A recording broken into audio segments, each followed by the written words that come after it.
How do we get young people to marry and have children? This has been a topic of much debate in Singapore, and the message seems to have hit home. We suggest a Marry First campaign to change the mindsets of our people. This will help promote family first, before career, and encourage effective multitasking and juggling of roles. We hope to use social media to change the mindset of younger couples. At the Polytechnic Forum 2010, some 300 students from 5 polytechnics discussed the possible challenges Singapore will face in 20 years and came up with creative solutions to overcome them. The guest of honor was Education Minister Dr. Ng En Hen. With regards to our recommendation to have a marriage first campaign, where couples are incentivized to get married faster, do you think that it will help Singapore to arrest the falling birth rates? I wish I could be more optimistic, but looking at this problem for some years, I think that there has to be a shift. There has to be a break in norms, in traditions, and basically it takes 2 hands to clap. I want to ask a personal question now, just to give me a sense. How many of the Polytechnic students here now are single? Put up your hand. Just keep your hands up. How many would like to be married?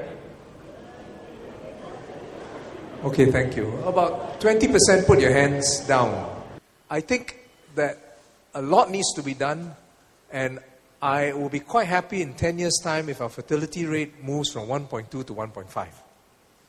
In Singapore, the average age of people getting married is 29 for men and 26 for women. The current fertility rate stands at 1.22, which is below the replacement level of 2.1.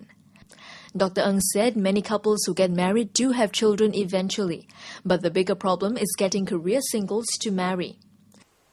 Let me ask a question now, only of the men.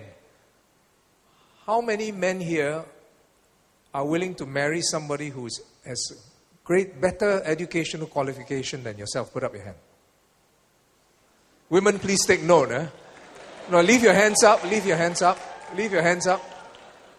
About 1/3, not bad.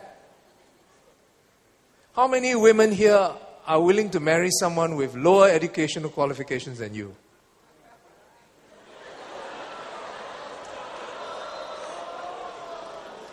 No, leave your hands up.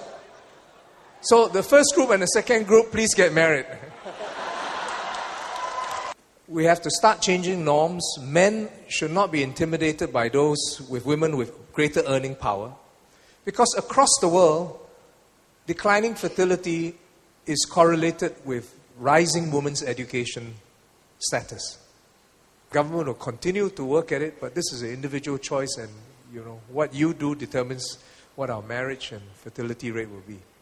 Other topics brought up at the forum include Singapore's economic landscape in the next 2 decades and ways to overcome land shortage in Singapore. Find out what was discussed in our other clips.